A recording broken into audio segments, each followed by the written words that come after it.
오늘은 실패가 두려운 분을 위해 준비했습니다. 꼭 끝까지 봐주세요.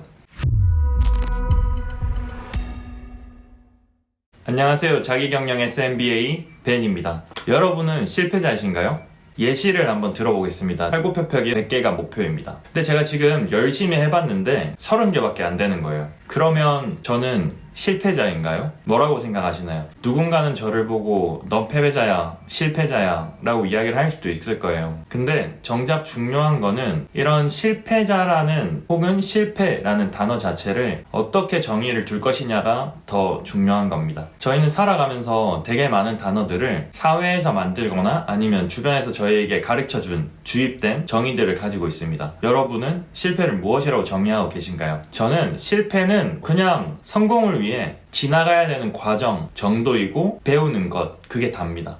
나는 4시간만 일한다 라고 하는 팀 페리스의 책에서도 이런 이야기가 있습니다. 법적으로 이슈가 없고 도덕적으로 문제가 되지 않는다면 사람들이 만들어 놓은 정의는 다 저희가 다시 세워도 괜찮다. 그러면 지금 저희는 실패란 단어를 다시 정의해 볼 필요가 있습니다. 우리가 실패가 두려운 이유는 사람들이 만들어 놓은 그 기존 속에서 저를 평가하기 때문이에요. 스스로를. 방금 상황으로 다시 돌아가서 100개를 팔굽혀펴기를 하기로 했다고 생각을 해요. 거기에 포인트는 저희가 시간을 넣지 않았어요. 그냥 100개만 하면 되는 거였죠. 근데 제가 30개만 했었을 때 저는 다음 날에 또 30개를 하고 그 다음 날에 40개를 했어요. 그럼 전 3일차가 되면 목표를 달성한 사람이 되는 겁니다. 강연을 하거나 발표를 하거나 시험을 쳤을 때 그 결과를 단순히 한 번 혹은 이번 것들로 인해서 실패를 했다라고 생각을 합니다. 그러면서 점점 실패라는 거에 대해서 두려워하고 같은 현상에 대해서 또 반복이 될까봐 또 두려워하고 그렇게 불안 속으로 계속 반복돼서 들어가는 악의 고리로 빠지게 되는 거죠. 그러면 이거를 빠져나올 수 있는 방법이 뭐가 있을까라고 했을 때에는 방금 말씀드린 것처럼 일단 2가지를 기억하시면 됩니다. 첫 번째는 실패를 재정의한다. 나만의 방식으로 실패를 재정의하는 것입니다. 그리고 2번째는 불안이나 이런 걱정의 감정이 들었을 때 이거를 다른 감정으로 바꾸면 돼요. 여기서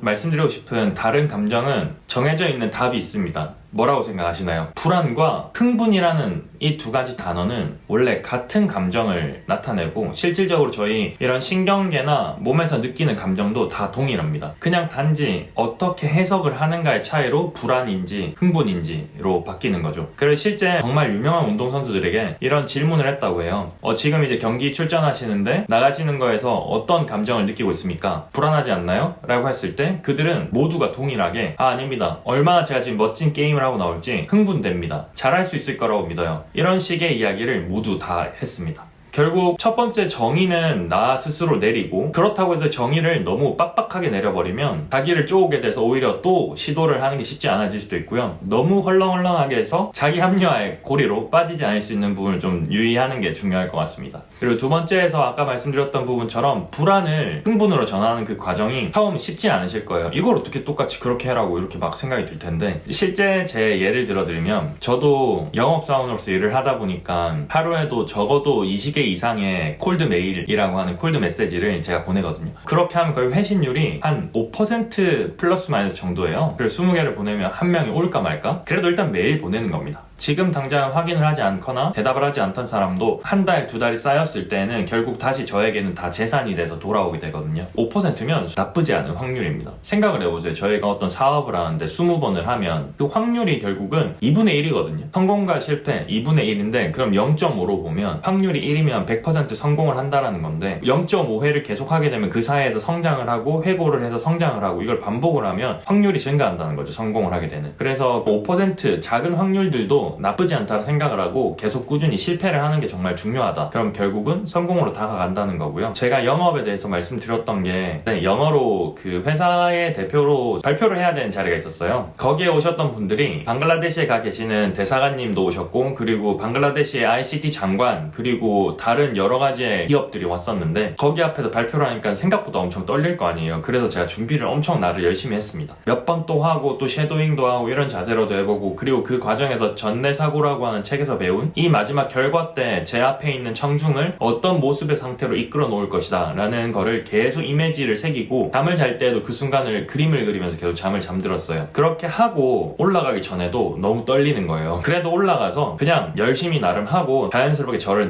던졌습니다. 그때도 올라가면서 제가 불안한 감정이 계속 들 때 생각했던 건 한 가지예요. 아 그래, 내가 원하는 목표는 여기에 계시는 그 청중들이 저 회사 너무 매력적이다 라는 표정을 가지게끔 내가 만들고 나올 것이다. 그 표정을 나는 꼭 얻어낼 것이다. 이 생각만 집중하자. 계속 그거에만 집중을 계속 하는 연습을 계속 했습니다. 처음엔 쉽지 않겠지만 하다 보면 그게 좀 습관이 되고 이어질 거거든요. 당연히 걱정이 되고 불안이 되는 감정이 생길 건데 그거를 좀 더 긍정적으로 전환하는 습관을 계속 들여보면 좋을 것 같고요. 실패라는 것에 대해서 생각을 할 때 성공할 때의 모습을 정확히 그려보는 게 진짜 많은 도움이 됩니다. 그래서 방금 저처럼 제가 이 발표에서 떨어졌을 때 아니면 내가 말을 하다가 끊겼을 때 지금 유튜브를 찍을 때도 저는 똑같은 감정이 들거든요. 무서운 감정이 들기도 하지만 제가 지금 생각하는 거는 나는 지금 이렇게 내가 살아오면서 쌓았던 가치관, 제가 좋아하는 그 생각들을 전파하는 이야기, 그리고 생각을 나누는 이야기를 하는데 왜 이거를 어렵고 시간 낭비로만 생각을 할까? 라는 거를 생각을 전환을 계속 했어요. 방금도 회사 마치고 또 제가 지금 인스타그램 또 관리하는 게 2개가 있으니까 포스팅하고 이렇게 하고 나니까 잠이 너무 오는 거예요. 피곤하고 아 그래도 내가 하고 싶은 거를 나누니까 재밌을 거야 라는 식으로 생각을 전환을 해보고 있습니다. 지난번에 좋아하는 것을 찾는 방법에 대해서 이야기를 했었는데 여러 가지 닷을 찍다 보면 그 점들에서 다양한 실패들이 존재할 거고 그 실패들을 어떻게 딛고 나갈 수 있는지를 오늘 같이 공유드렸습니다. 끝으로 제가 정말 집에 붙어 있는 건데 좋아하는 내용 한번 같이 공유드리고 마치도록 할게요. 신준모님의 어떤 하루 중에서인데 자신에게 조금만 너그러워지세요. 우리에게 지금 필요한 것은 과정을 즐기는 여유로움입니다. 내가 걷고 있는 길이 내 길이 아니거든. 돌아서는 용기를 가지세요. 돌아서는 것과 포기하는 것은 큰 차이가 있습니다. 내가 걷고 있는 길이 내 길이 맞거든 흔들리지 말고 계속 걸어가세요. 흔들리지 않고 걸어가는 것은 삶에 큰 차이를 낳습니다. 저도 이걸 보면서 많이 돌아보고 실패하고 포기하고 다른 길로 선택할 때 과감히 버리고 내 기준에선 아닌걸? 사람들은 저에게 여러 번 실패하고 바꾸고 방향을 틀고 할 때 넌 왜 그렇게 할 줄 아는 게 없냐? 꾸준히 왜 이렇게 못하냐라고 했지만 저는 제가 진짜 필요한 것들이 있을 때에는 편입도 2년 동안 열심히 준비를 하고 지금 회사들을 다닐 때도 그 순간에 있을 때 열심히 하고 그리고 지금도 포스팅하면서 인스타 관리하는 것도 1년 넘게 지금 진행을 하고 있잖아요. 이런 식으로 계속 자기만의 방식과 자기만의 그 필드를 찾고 거기에서 실패를 두려워하지 않고 계속 나아간다면 훨씬 더 좋은 결과를 만나게 될 겁니다. 2022년 한 해 잘 마무리하시고 또 저희는 좋은 모습으로 2023년에 뵙도록 하겠습니다. 오늘도 잘 들어주셨으면 좋아요, 구독, 알림 설정 부탁드리겠습니다. 감사합니다.